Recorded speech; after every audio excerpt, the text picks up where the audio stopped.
Cari maklumat dan berita politik yang bebas, kupasan yang tepat, panas.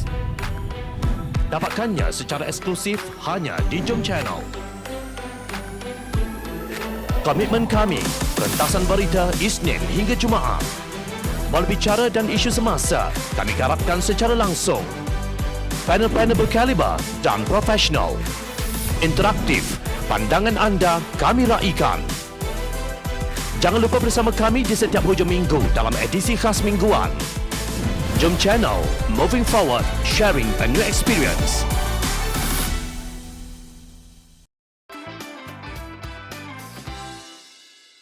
UMNO tak mengaku terbabit kerja tebuk atap. Presiden UMNO Datuk Seri Ahmad Zahid Hamidi tidak mengaku partinya terbabit dalam langkah Sheraton yang menjatuhkan Kerajaan Pakatan Harapan yang dipilih rakyat pada pilihan raya umum ke-14 lalu. Kerajaan tebuk atap atau kerajaan pintu belakang tidak perlu dikaitkan dengan UMNO.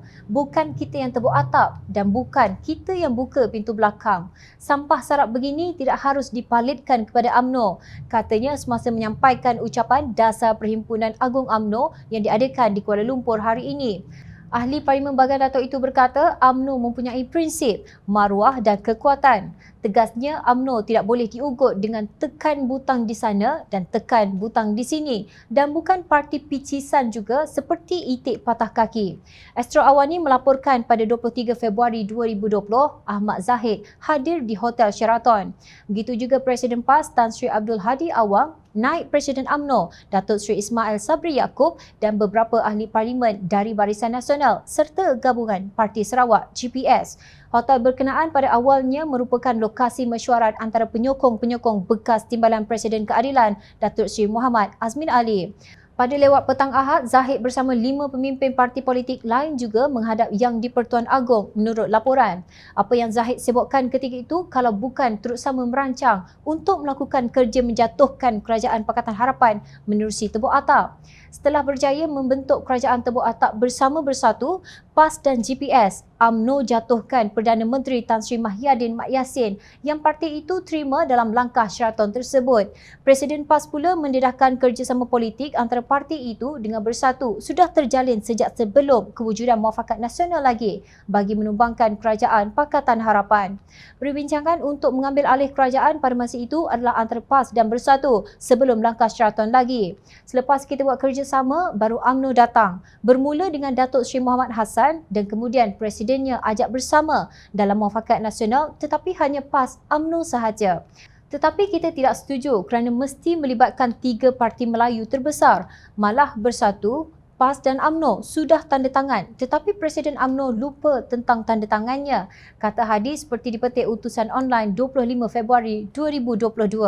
Piagam Muafakat Nasional UMNO dan PAS dimeterai pada 14 September 2019, manakala Kerajaan Pakatan Harapan pula dijatuhkan menerusi langkah Sheraton pada 23 Februari 2020. Kini Zahid menafikan terbabit dengan tindakan tebuk atap. UMNO dan Barisan Nasional bukan gila kuasa seperti dakwaan mereka. Tabur wang sana sini untuk kekalkan penguasaan dalam kerajaan. Rakyat bukan buta dan pekak yang boleh diperdaya dengan mudah. Itu tanda mereka yang sebenarnya gila kuasa, kata Zahid. Kenyataan itu dipercayai ditujukan kepada Presiden Bersatu merangkap pengerusi Perikatan Nasional. Di sebalik itu, kalau tidak kerana sokongan UMNO, tidak mungkin apa yang didakwa Zahid sebagai tabur wang sana sini itu akan berjaya mencapai matlamatnya. Hakikatnya, ahli Parlimen UMNO dengan gembira menerima pelantikan sebagai Menteri dan Timbalan Menteri dalam Kerajaan Tebuk Atap Mahyadin. Pada 16 Mac iaitu 2 hari lepas, ketika berucap merasmikan Perhimpunan Agung Wanita, Pemuda dan Puteri UMNO, Timbalan Presiden UMNO Muhammad Hassan berkata, keabsahan kerajaan sekarang terus dipersoal. Kita tidak menang dalam PRU lalu. Kita hanya menguasai kerajaan melalui percaturan politik. Kenyataan Muhammad itu bercanggah dengan ucapan Zahid yang kononnya tidak terbabit dengan kerja tebuk atap atau pintu belakang. Muhammad menggunakan istilah percaturan politik untuk melembutkan perbuatan tebuk atap atau pintu belakang sedangkan matlamat dan hasilnya adalah sama. Kayu bengkok, masakan lurus bayangannya. Benar, rakyat bukan buta dan pekak yang boleh diperdaya dengan mudah. Ini kerana rakyat sentiasa memerhati.